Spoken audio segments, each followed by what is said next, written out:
please stand for the pledge? I pledge allegiance to the flag of the United States of America and to the republic for which it stands, one nation, under God, indivisible, with liberty and justice for all.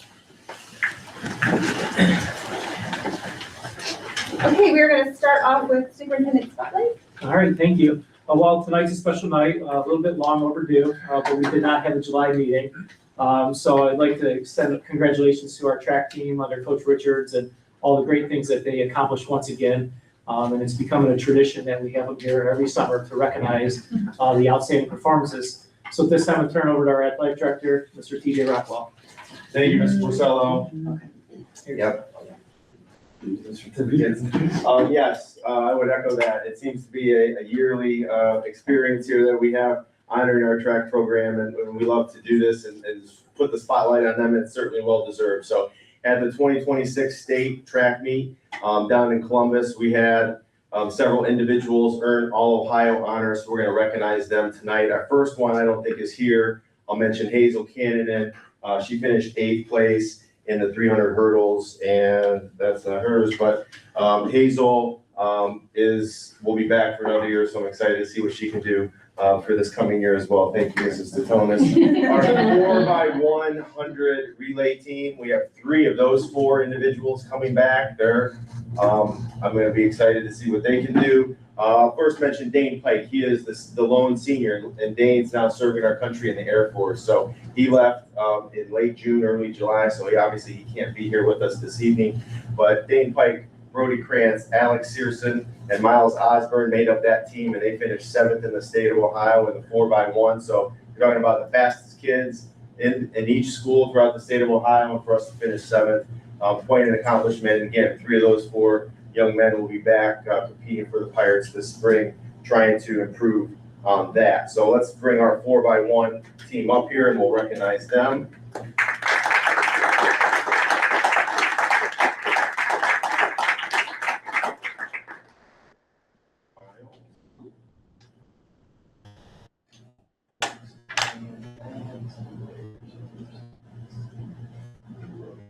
Congratulations, guys.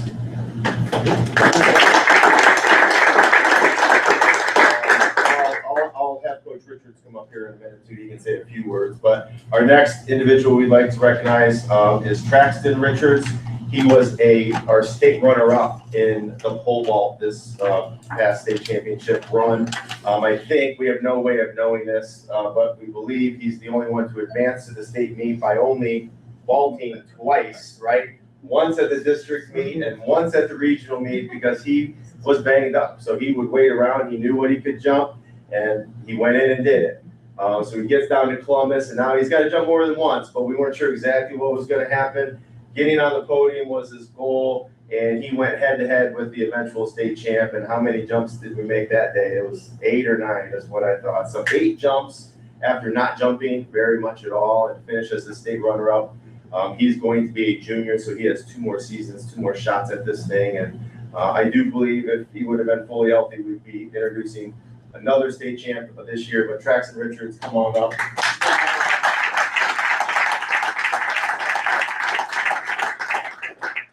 And last but certainly not least, we have a 2-time state champion from this past track championships down in Columbus, and Emily Meckenbauer went down. She was the defending state champion in the shot put, so she did that as a freshman. So there's always a little pressure on you. You're not hiding from anybody when all the numbers are out there and everybody's coming after you. And she excelled amazingly again, and it was like by 14 feet or something that she won the state championship in shot put, which maybe doesn't sound like a lot, but it's a lot, I can tell you. And then discus. So her discus event, she did not qualify in the discus as a freshman. I think she even told me, she's like, I don't even like discus. At one point, I'm okay, but she really took to it. She worked hard in the off season. And Coach Thomas, Coach Richards, all of our coaches that have had that experience coaching those throws helped her, and she was the state champion in the discus as well. So 2-time state champion. Come on up, Emily Meckenbauer.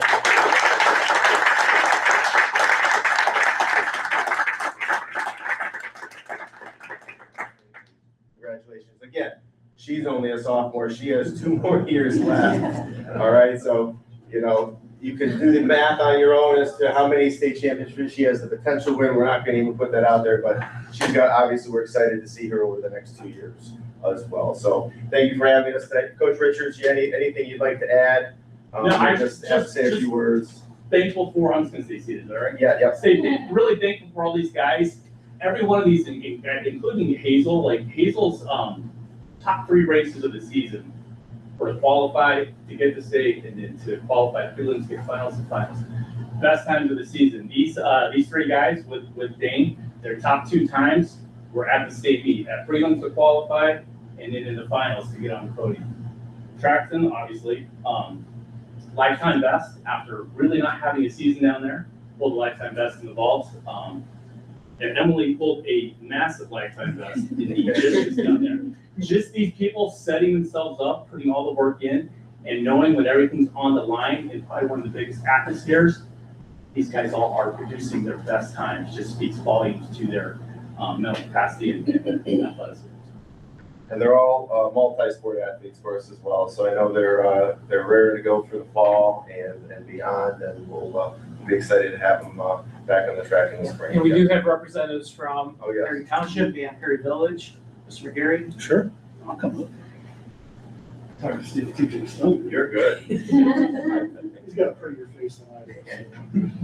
He's for TV, I'm for radio. I'm gonna start with Emily's first. So the Perry Township trustees are delighted to do a resolution for you, for all your hard work. I'm gonna read the resolution, and of course I have one for Lane and all his accomplishments, but I'd like to start with yours. And I think, and just based on what Lane said and what TJ said, a lot of these things, as I've practiced this, because I just don't want to wing it, a lot of things that really resonate with, I think, the individual that you are. So if I trip over a couple words, I apologize. So resolution, honoring Emily Mickenbauer for outstanding 2026 track and field season. Whereas Emily, a student athlete at Perry High School in Perry, Ohio, has demonstrated exceptional dedication, discipline, sportsmanship, and perseverance through the 2026 Ohio High School track and field season. And whereas Emily has earned the 2025 Ohio High School Association Division II state championship in shot put as a freshman, establishing herself among Ohio's elite throwers. And whereas during the 2026 season, Emily has successfully defended her state championship in shot put while also capturing the Division III state championship in discus, becoming a 2-event state championship. And whereas her performance has brought distinction to Perry High School, the Perry School District, the Perry community, and the state of Ohio through hard work, determination, and excellence in competition. And whereas Emily's accomplishments serve as an inspiration to fellow students, young athletes, and members of her community by demonstrating the rewards of commitment, perseverance, and sportsmanship. Now, therefore, be it resolved that I sincerely congratulations and the highest commendations are extended to Emily for her remarkable achievements during the 2025-2026 track and field seasons. So, congratulations.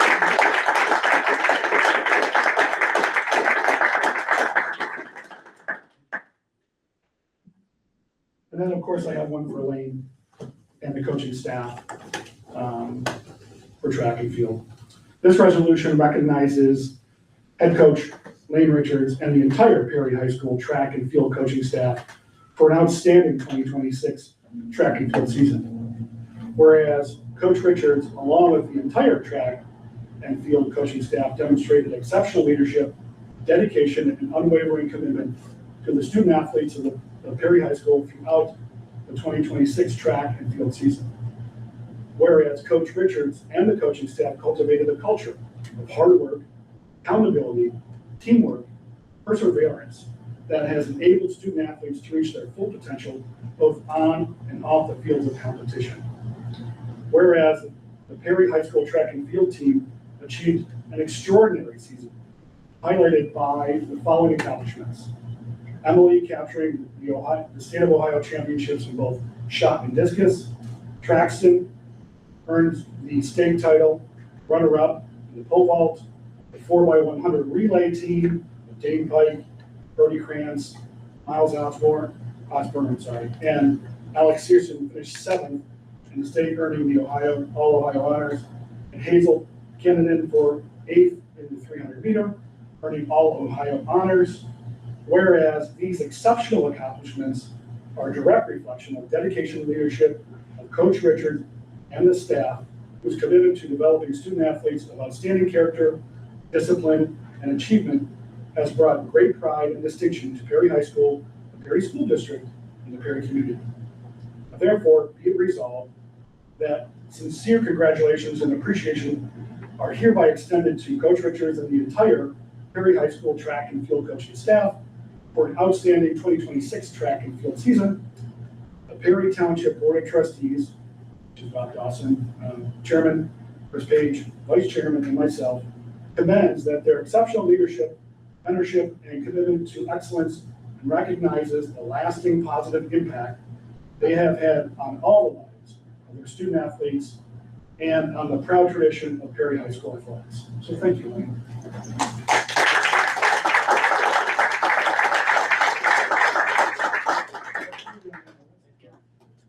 All right, and from Perry Village, Mayor Elias Koch. Thank you guys very much for having us. I'm actually going to start off with Coach Richards and the entire track and field team. I won't read it. It's pretty much a lot of the same thing as the township. I think if you know the Richards family, they are leaders within our community, definitely in the track and fields.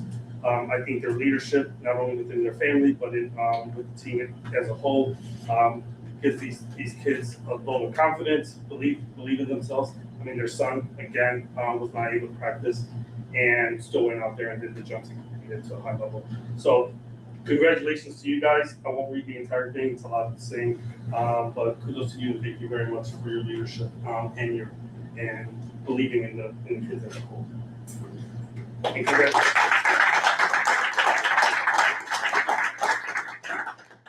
Emily, so I didn't know who Emily was, and so I did some research on her and I asked a few people today a little bit about her. I won't read yours as well, it's a lot of the same thing, but what I will say is being a champion is difficult in itself, right? Going and becoming the best at something, being number one is very, very difficult. What's even more difficult is going and then doing it a second time, right? The target is on you. Everybody's aiming at you and the pressure is every single day, right? When you walk onto the field, everybody's looking at you, you're the target.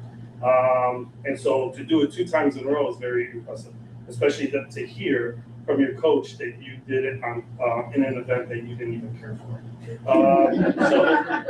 And then to win by 14 feet, I mean, that's a ton, right? I don't think I could throw in 14 feet, period, much less beat everybody else by 14 feet. So I think it speaks a lot to the fact that you're a sophomore or junior, and that you're a 2-time champion. But in the research that I did on you, and I asked a few teachers within Perry about you, I think this speaks even louder to the person who you are, your parents, and the coaching staff. But what I learned about you today was that you partnered up several years ago with the first graders to teach them how to read books and stuff like that. I believe you were in the 8th grade when you did this. You supported first grade students with reading. You created leprechaun traps for the STEM learning first grade. This was all on your own. And the feedback that I got from the teacher as well as from some of the students' parents was that they were very positive. You have an extremely positive attitude at all times, and you're always eager to help. So not only are you a great athlete, but you're a great human being. And I think that speaks a lot to yourself, your parents, the coaching staff, and your team. So congratulations to you as well on behalf of Perry Village and all the council. And good luck this year.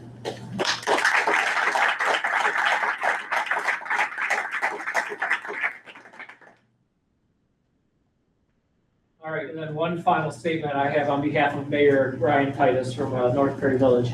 On behalf of North Perry Village, I'd like to extend our sincere congratulations to the Perry High School track and field athletes and coaches on an outstanding season. We're especially proud to recognize Emily Meckenbauer for her remarkable accomplishments in winning state championships in both the discus and shot put.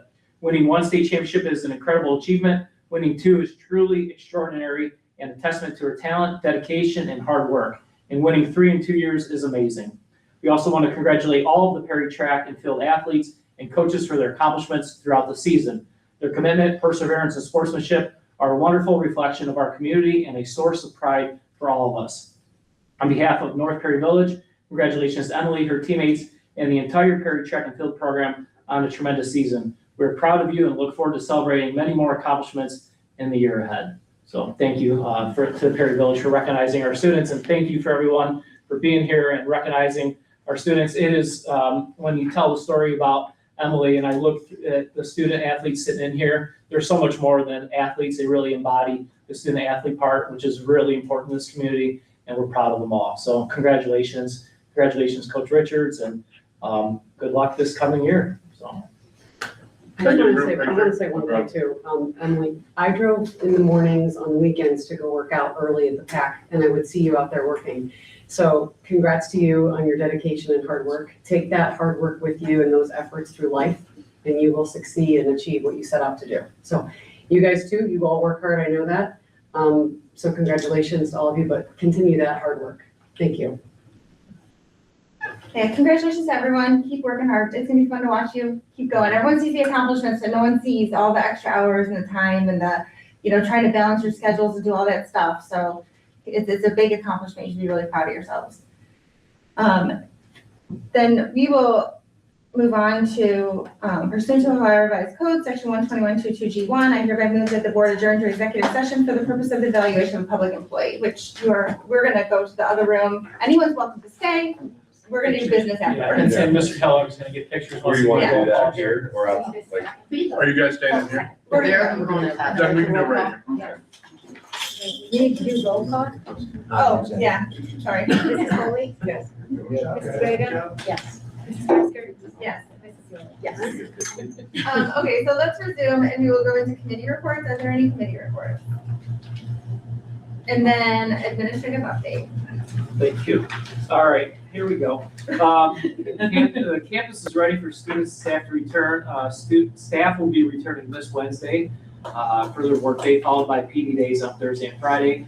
We will have our opening convocation on Thursday at 8 a.m. Looking forward to recognizing our service award winners, hearing speeches from both unions, and overall having a great kickoff to our school year. Before we dive too far in, I'd like to give special thanks to our maintenance, custodial, and IT for all the projects that they completed over the summer. The school is starting to really take shape. Projects such as a fire alarm upgrade, new carpet at ES, hallway painting at PMS, and different hallway painting at PHS, bridge repair, crack and fill seal coating, or just some of the projects that our maintenance and different vendors took on over the summer. So we're grateful for Jim Smith and his team and Steve Wilson for the work that they've done over the summer to get everything ready and back at it on Wednesday.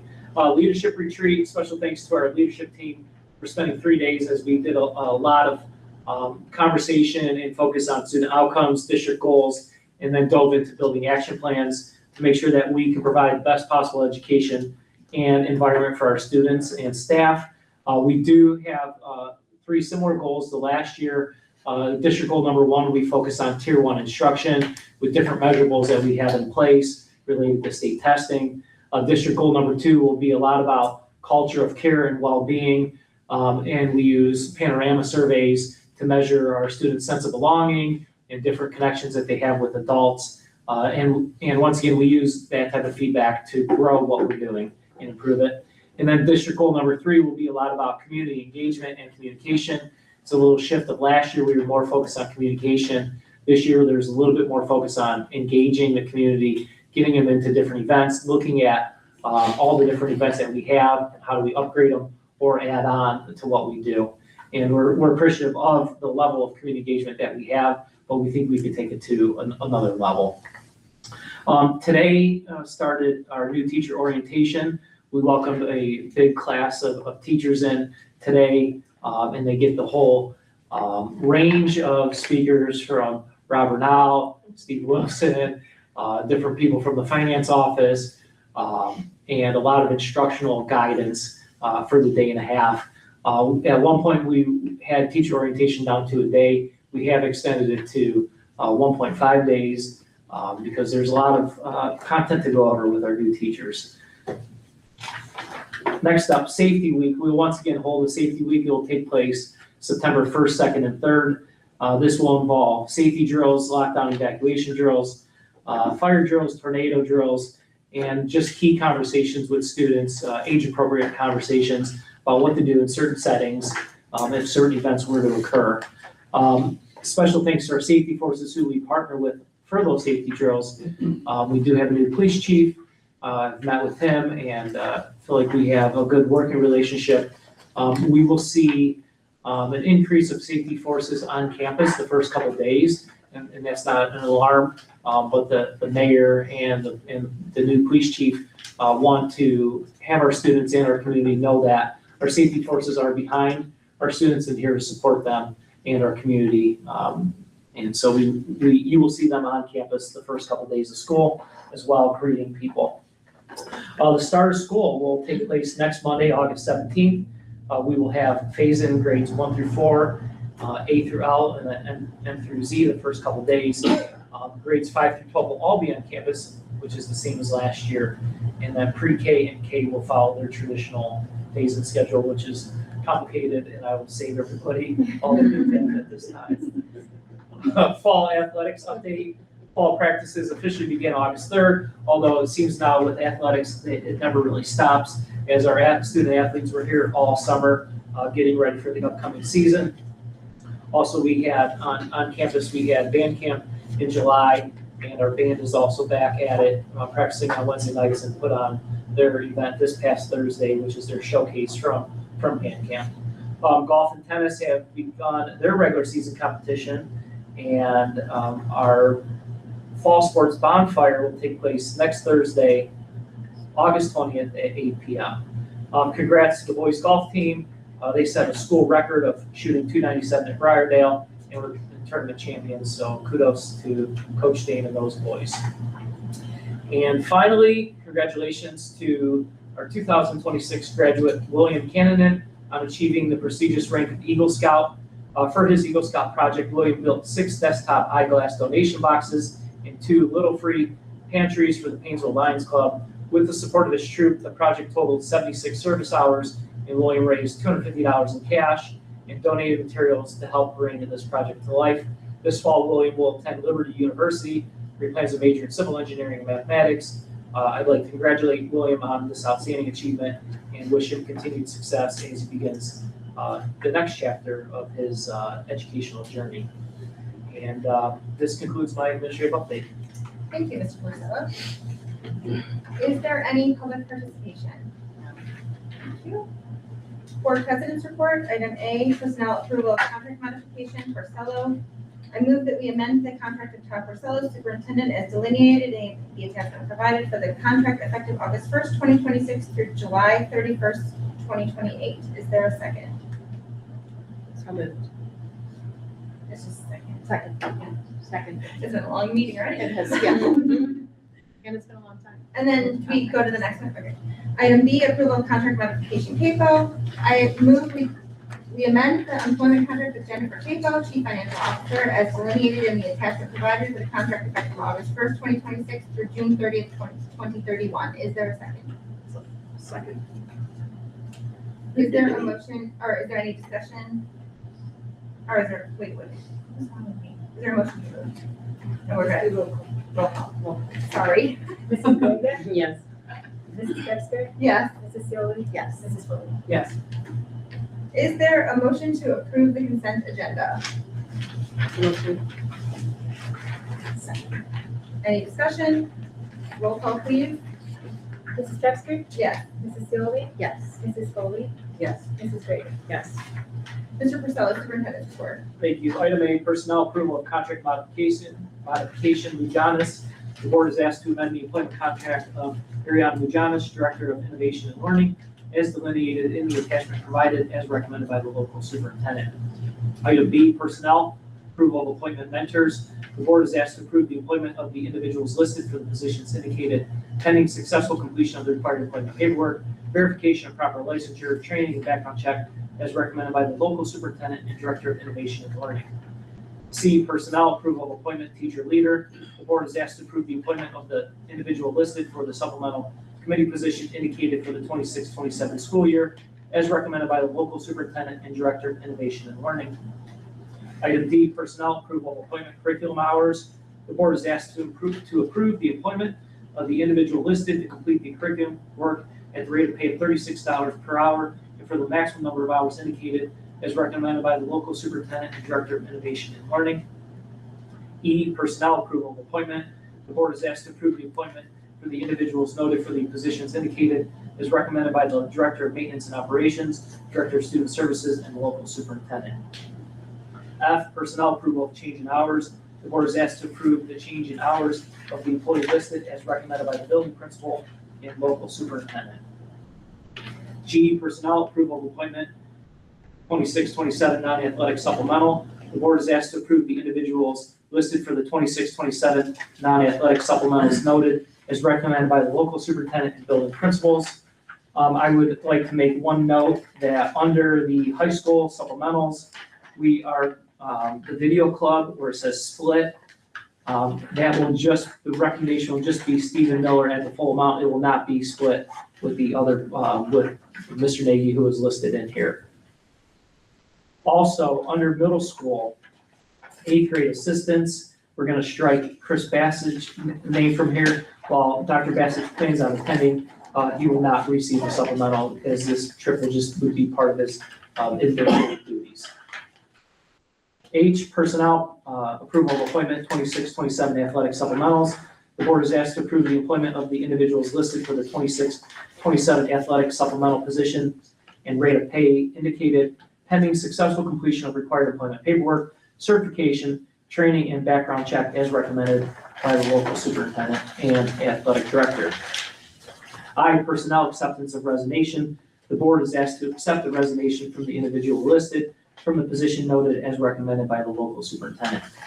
J, personnel approval of appointment substitutes.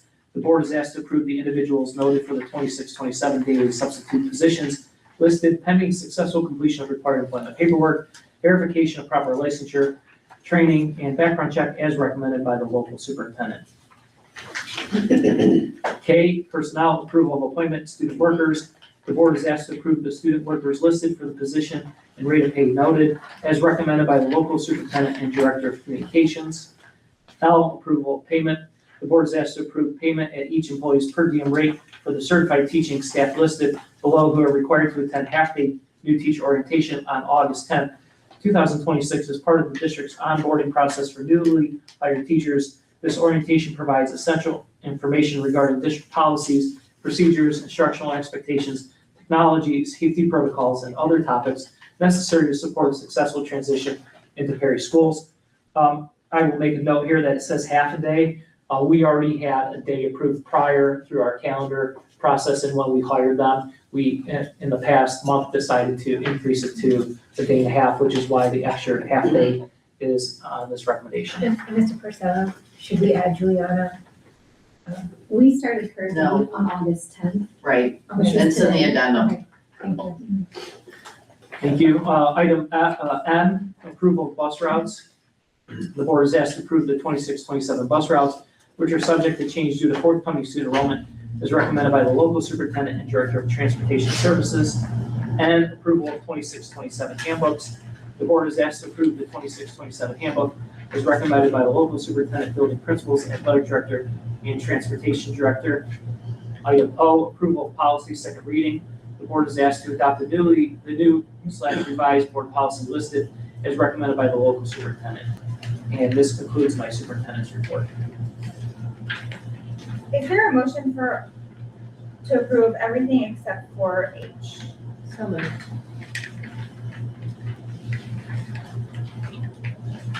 Is because Rick's on it. I was wondering. Yeah. Looking through. I can't approve my kids, sorry. Is there a second? Oh, okay. Motion is to approve everything with H, right? Yes. Because of everything. Is there any discussion? I think I said it, yeah. Yeah, discussion. Okay. can include HMA discussion, right? You can, I'm just not gonna make it, I'm not gonna take action on it. Real quick, Mrs. Capel, can we make sure that in, I think it's back in letter G, I forgot to mention this earlier, just like when we have dollar amounts listed for rate of pay, it's inconsistent. Like some have a dollar sign, some don't, some have the decimal points, and some don't, some say hourly. Can we be consistent in, so if you go to letter G, I believe it is, it says $20 an hour, and then the next one down, I don't think that person is making $909 an hour. Wait, I did, but So the difference there is the way it's in the contract is $909 yeah, a season, right? can we be clear on here though, in what that is? Because they're, even the way they're all written out, it's just inconsistent, there's no dollar signs for some of them, some there are, and if you go down to other sections and other types of positions we have, I see. you see what I'm saying? Yeah. It's formatting, And it's some not, of that too is my fault because we just copy and paste from what each of the buildings sends us. Yeah. But I will make a note to get decimal points and dollar signs. it's just formatting, it's Yep. not any major concern, just for looks and clarity. For those that are reading that don't know what we're talking about, and then letter, oh, and you want to talk about our conversations? Sure. Yeah, we have a history with handbooks that is interesting, right? Yeah. We've done it different formats over the years. I think, moving forward, what we're gonna attempt to do is have everything in handbooks finalized by June. At the June board meeting, we have principals and or Jim Chisholm report out on any significant changes and any questions that the board may have, which then gives another month to review and then approve it in July. Do apologize for bringing it in August with school 7 days away. Yeah, so we're just gonna get better at our process and be more timely with it. I know that when board members are approving this, it's a big deal because there are some changes. I did review the majority of the changes. I don't think we have significant changes this year. I think the majority of them are cleanup in some code of conduct and then changes that we have been driven by different board policy related to top 5 and 10% language, students of distinction and excellence at the high school. And I think everything was pretty, anything else, Jim? Attendance was very big, and that's all driven off of recent policy change.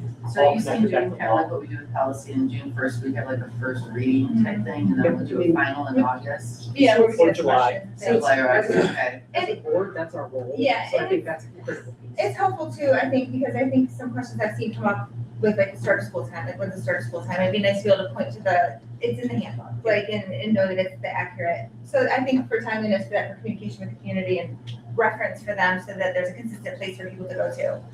So it's a definitive answer rather than speculation.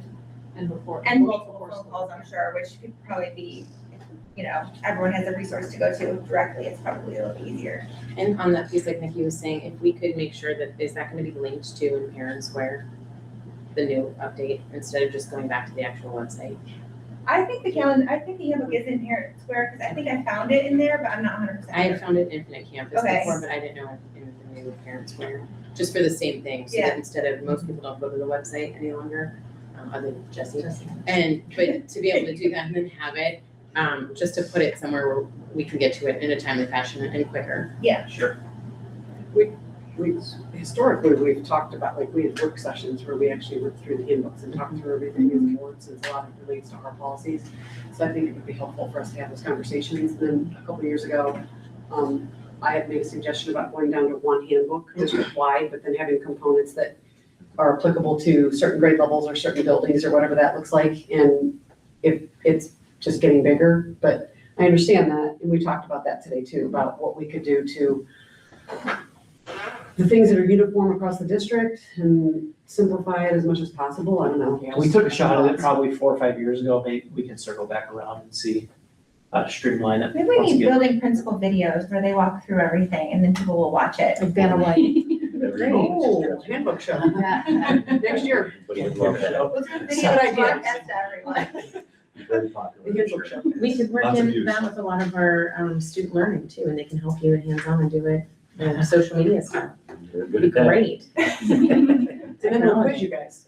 That's the question. So that's a good thing though. It's good to have the information out there early and have us be fully aware of everything, far in advance so we can answer questions.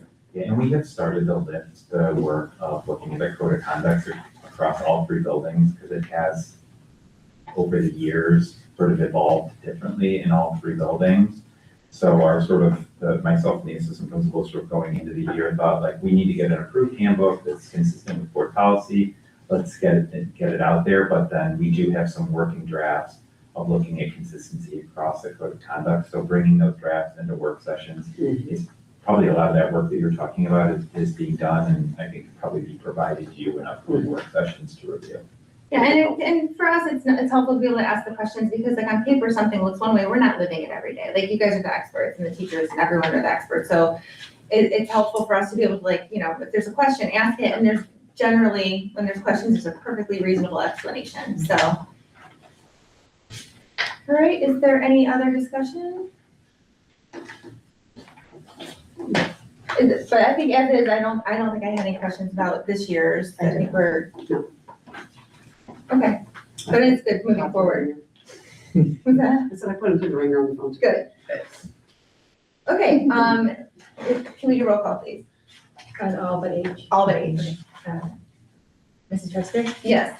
Mrs. Seoli? Yes. Mrs. Foley? Yes. Mrs. Grega? Yes. Is there a motion for item H? So moved. Second. We did it right. Any discussion? Roll call, please. Mrs. Truster? Abstain. Mrs. Seoli? Yes. Mrs. Foley? Yes. Mrs. Grega? Yes. And, Mr. Priscilla, you have an addendum? Sure, thank you. Item A, technical and formatting correction position title. The board is asked to approve the technical and formatting correction to policy 2260 to update the position title from assistant superintendent to director of innovation and learning as recommended by the local superintendent. This would be updated in the policy and then also on our website as we have to post our compliance officer. So that's what that item is for. Item B, personnel approval appointment. The board is asked to approve the appointment for the individuals noted for the positions indicated as recommended by the Director of Student Services, building principal, and local superintendent. Item C, personnel approval of appointment substitutes. The board is asked to approve the individuals noted for the 26-27 daily substitute positions listed pending successful completion of required employment paperwork, verification of proper licensure, training, and background check as recommended by the local superintendent. And I will give a shout out at this time to all of our leadership team who continue to fill the positions. We had some late resignation or two, and they got to work to make sure that we have a full staff for Monday. So thank you to them for that work. Thank you. Is there a motion to approve? So moved. Any discussion? Roll call, please. Mrs. Seoli? Yes. Mrs. Foley? Yes. Mrs. Grega? Yes. And Mrs. Truster? Yes. Welcome to all the new staff. It's gonna be a lot of new faces at convocation. Mrs. Capo. Thank you. A, the approval of financial reports, June 2026. The board is asked to approve the financial reports from June 2026 as recommended by the chief financial officer. B, approval of financial reports, July 2026. The board is asked to approve the financial reports from July 2026 as recommended by the chief financial officer. C, approval of corrective action, appropriations, and transfers in advances. The board is asked to approve the corrective action for the fiscal 26 appropriations and the fiscal year 26 transfers and advances previously approved on June 29, 2026 as recommended by the chief financial officer. D, approval of contracts and agreements, ESCWR gifted coordinator services. The board is asked to approve the addendum to the Educational Service Center of the Western Reserve Service Agreement to add 87 days of gifted coordinator services at a cost of $650 per day with 6% administrative fee. The total cost for these services will not exceed $60,000. The district will be billed monthly for these services. E, approval of expenditures, assignments.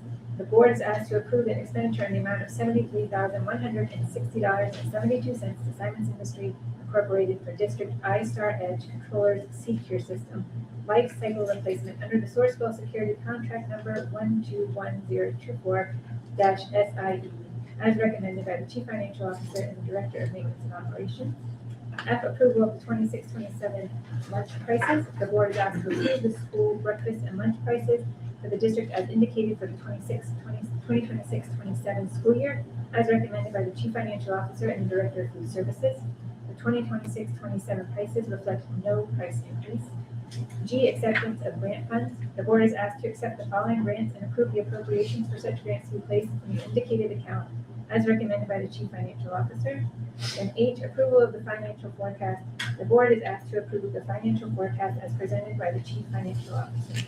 And this concludes my CFO report. Thank you, Mrs. Lupo. Is there a motion to approve? So, second. As far as discussion, first, I wanted to bring up the lunch prices. It's my understanding that none of our students go without a lunch. They can't pay, like, they do eat. They're not allowed to buy extra. So that's always a concern that comes up in the community. The kids will eat. Secondly, can you please go over the 5-year forecast? Try to keep it short. And I'll start with the good news first, right? So we just ended fiscal year 26 in June, and that was financially a positive year. We actually ended in a slightly stronger position than I had forecasted because our expenditures were about $300,000 less than I had forecasted. And also we were able to return about $142,000 to the general fund through some state and federal grant cleanup that the auditors mandated yet last year. And then for this fiscal year 2027, the projections also look positive. I don't anticipate that we're going to see any deficit spending in this fiscal year, and that is due mainly to the fact that we were able to realize over $500,000 worth of savings in salaries and purchase services. As you guys know, we had several retirements last year, and when it came time to look at our staffing for this year, Mr. Porcello and Mrs. Majanis, and really the whole leadership team kind of dug into what we actually needed. And we, through that process, determined that there were some positions that didn't need to be filled, some that could be filled internally, and then we created some new positions that better meet the needs of our current students. And the end result of that process was that we are going to be better servicing our students, and we saved over $300,000 in salaries for this year. And then we also chose not to renew a couple of purchase service agreements, and that added another couple $100,000 in savings. So overall, over $500,000 worth of savings into this fiscal year, and those savings are reflected in the 2027 numbers. Beyond 2027, though, things are not looking as rosy. We do have deficit spending showing in fiscal years 2028 through 2030, and that's normal on any forecast. We usually see that, and this is when I usually say something like, it's a tool, it's not a set in stone plan, there's things I can't put in it, we will adjust and adapt, and we'll be able to avoid those deficits. But I cannot tell you guys that confidently this year at all. The fact is that our revenues are projected to be relatively flat for the next several years. Property tax reform bills, such as House Bill 186 and 335 that we've discussed, limit any growth on our property tax collections. And then there's the energy bill, House Bill 15, that essentially does the same thing to our public utility tangible tax collections. And then on the state side, it's not looking any better. It is a budget year, and we'll have a new budget. It goes into effect July 1st, 2027. So anything is possible, but given the information that I have right now, I am not optimistic that we're going to see any sort of impactful increase in the state share of public school funding, right? So all that together kind of leaves us in a place where we're going to have stagnated or no growth in our revenues, right? Our expenditures, on the other hand, they continue to rise, right? The district, the cost of everything we need to run the district keeps rising, just like the cost of everything you're buying to maintain your household is rising, right? The district, especially in areas like energy and fuel and healthcare, these are large expenses. I was looking, and just for some reference, in the last 6 years, electricity prices went up 44%, our natural gas prices are up 50%, and the fuel we need to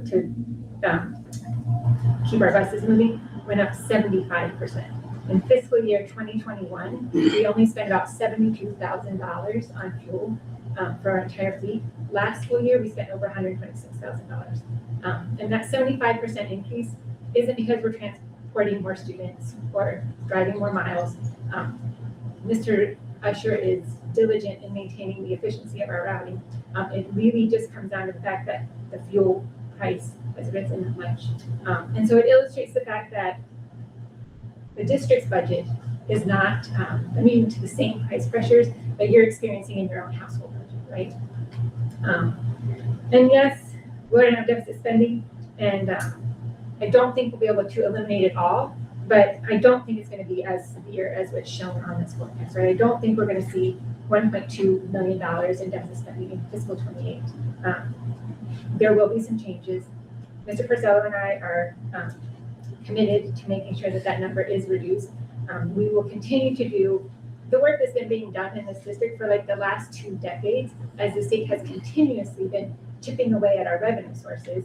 And that work is to critically examine all of our operations, looking for places where we can maximize efficiencies and take advantage of any cost savings as they present themselves. And that work will look like continuing to right-size the district through attrition when it's appropriate, and digging in deeper into places like transportation or building usage to see, to make sure we are maximizing the efficiencies and taking advantage of cost savings. But to do so in a way that doesn't diminish the quality of the services that we're providing, right? And that's the real challenge of the next couple of years. We have to balance being incredibly smart, continuing to be smart with our spending, right? Which means doing everything we can to keep our expenditures as closely in line with our revenues as possible, but doing so in a way that does not negatively impact students, right? Because yes, we're going to face a couple of challenging years financially, but it doesn't change the mission. The mission still is, providing world-class opportunities for our students, and that is what we intend to continue doing. And by being intentional and smart with our spending, we'll be able to do that for many years to come. So. Thank you. And and for anyone who's paying attention to what's happening in public school funding in Ohio, this is a widespread issue. So if we're feeling the pinch, then there certainly are several districts that are feeling it even more intensely than we are, and that's why you're seeing so much throughout the state. What's our foundation funding per student next year? Like, what is our state foundation funding that we get from the formula per student? So next year we will be at the 10% floor, and so we will get about $820 per student from the state on the base cost, right? And then there's categoricals. So it'll be under 2,000 total. So total for all state funding that we get per student is about $2,000. Yeah, it'll be less than that. I'm not exactly sure where those categoricals will be, but the base cost is 810. And then the remaining amount comes from our property taxes and some federal funding, correct? Yeah. Okay, so with all of the legislation that's coming in and restricting what we're able to collect our property taxes, there's nowhere to make that up. Like that's, the restrictions are what they are. Like they're reducing our ability to collect. Yeah. And it's kind of a double whammy too, because the valuations are increasing, right? And that's usually how we see growth in our property tax. And they say, no, you can't have that anymore. But those are the same valuations we're going to use in the formula to determine what our local share should be, which is what's pushing us down to that 10% floor, right? So even though we're not allowed to collect taxes on all of those, on that valuation, they're still using that valuation to determine that they should have to pay a larger share.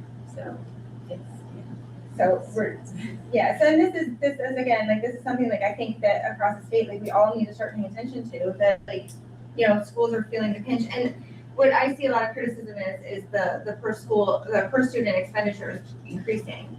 But we do have a certain amount of fixed costs. So when you divide that among less students, that increases your per student expenditure, even if you're not spending a significantly more amount of money across the board. Would you say that's pretty accurate? Yeah, and even explain cost per student, what that means, because that means everything. To operate a campus, keep it lit, keep it heated, keep it cooled, keep it operational, right? You're taking everything into consideration. Right. And I think it's critical, and I think a lot of times that piece of information is not out there in front of the public, and it should be. You're exactly right. People need to pay attention to what's happening right now in public education funding. Yeah, I think I had mentioned before, I read an article this weekend that said that by 2029, 20% of the schools in Ohio are going to be out of money. They'll have negative cash balances. we are very fortunate. We have a pretty healthy cash balance. Even with this forecast, we still have a pretty healthy cash balance. If this played out exactly how it was, even in that last year, we still have a cash balance that represents 20% of our expenditures. The industry standard is you don't really want to get below 25, but there's plenty of districts that are operating at below 20%. So, it's not looking good. Yeah, and that's another important thing that I think people get confused on is like, a deficit spending doesn't mean we're in debt. Right. It doesn't mean that we're spending more than we have. We're just chipping away at our savings. Right. Essentially, Right. which was limited anyways. Right. And that's why when I say we have to be smart with our spending, because this will pass, right? Like my predecessor, Mr. Gallant, used to always say, it's a pendulum, right? And it's going to swing back. So we will make it through this challenging time, but making better decisions and being smart with our spending now will allow us to stretch that cash balance and hopefully long enough to get back to those more favorable times. So. And because of your foresight of the boards before us, the superintendents, the administrators, like there's money, like for when we know there's expenses coming, there are funds, there are like accounts that have that money set aside in preparation for that. Yes. That doesn't count towards our cash balance. Right, exactly. This is just a snapshot of the operating expenses, and we do have several capital project funds that are holding funds. So that's like, I mean, I don't want people to see this and think that, oh, that's all the money you have. Like it's, if the we don't want to be in deficit spending, we're going to do everything we can. Yes. However, it's a much more complex and bigger picture than what it comes across as.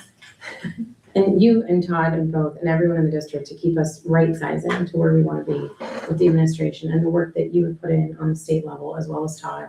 We greatly appreciate it. I really do, to back up what Nikki said, I wish more people were paying attention to what is happening to public education in the state of Ohio, because it's a travesty of how people in the State House are just delegitimizing essentially what we've all worked for and to give students what they deserve. And I wish people would advocate for their own districts instead of having it go to someone else and thinking that someone else is always going to be there. Because while we sit on this board for the people in this community and the children that we care about, those are also their children and they should be dialing into it as well, instead of just counting that it's hopefully going to turn. Yeah, it's just important that people are comfortable coming forward and asking questions because it is very complex. And so you can't believe the one thing you read on social media somewhere. It's never the full story. So I think that we can be resources. Mrs. Kate was always available, Mr. Purcell, anyone to answer these questions and give people an understanding before. But I do think we've done a good job of making sure we're right sizing and where maybe some other districts haven't been as successful in that area. And so I don't think many districts are cutting $500,000 from their spending for 1 year. So we're very fortunate to be in that situation and be able to do that. And I think this district historically, since we talked about the power plant years ago when the money came in and we really built these buildings in this fantastic place, it's also, we're not accustomed to having to think that way in this community at all. And I'm not even sure generationally who lived here then, that's here now, that can say, we remember the tough times, and we remember before we had to be, we had to think like this. This is different, and it's going to be a hard thought process for, I think, a lot of people in our community, because we are used to having a lot, and maybe, I'm not used to having a lot in terms of extras or bonuses, but we're world-class standards. That's what we decided in this district, and that's what we live by. And we do provide for our students, and our students have had the best education and opportunities. So I think it's going to be really important for us to continue to have those conversations and educate not just globally, but educate our community specifically to where have we been over time? Where were we? Where are we now? How did we get here? It certainly isn't due to a lack of, Not by accident or anybody making any irrational decisions. It's money being taken away. Right. It's literally money being taken away. You think about it in your own household. If you had a pay decrease over years, right? Your bills are still going up. You still have to buy food and all the things you mentioned in the cost of living. But if you had a pay decrease or retirement and you didn't make as much money and you got less coming in, Right. more going out. Right. That's the bottom line. And for years, there's been a forecast that we were gonna be in deficit spending, and it's because of the smart decisions that have been made that we weren't already. Right. And so I think that's important too to note, is this has been pushed out a long Yes. time by responsible choices. Yes. And we continue to be committed to responsible choices. It just might look a little different for a while. But it's not dire straits. No, not Dire Straits, just a little bit different. Be aware. Yeah, We're used to. tighten yourself a little bit. Yes. Okay, Thank you for that well-described forecast, so, yes, thank you. thank you. Roll call please, or is there any more discussion, anyone? Okay, roll call please. Mrs. Seoli? Yes. Mrs. Foley? Yes. Mrs. Grego? Yes. And Mrs. Preston? Yes. And do you have an addendum or no? No, I do not. Longer addendum. Is there any unfinished business? I mean, I think as far as unfinished business, the only thing we've had hanging around is the data center thing, and I don't think we have any updates on, I don't mean to say the data center thing, but the data center issue. I don't think we've had any updates. Yeah. So we continue to wait and see what happens. Any new business? Correspondence and announcements. The 26-27 school year will begin August 17th, 2026. The district will be closed Monday, September 7th, 2026 for Labor Day. The next Board of Education work session is scheduled for Monday, August 24th at 5:45 PM in the Tryout Center Conference Room. The next regular Board of Education meeting is scheduled for Monday, September 14th at 5:45 PM in the Tryout Center Conference Room. I have a work trip that week, so I won't be here. So we can keep it, yes, September 14th. If we want to move it, we can. If we want to keep it, we can, or we can discuss it at the work session when Jesse's here also. So we can, I think, probably discuss it at the work session when Jesse's here and we can see. But I just wanted to throw that out there, that I already know I'm gonna be away. Is there any public participation? Is there a motion to adjourn? Roll call, please. Mrs. Foley? Yes. Mrs. Grego? Yes. Mrs. Preston? Yes, And Mrs. Seoli? Yes. thank you. Happy first week of school. Have a great year, everyone.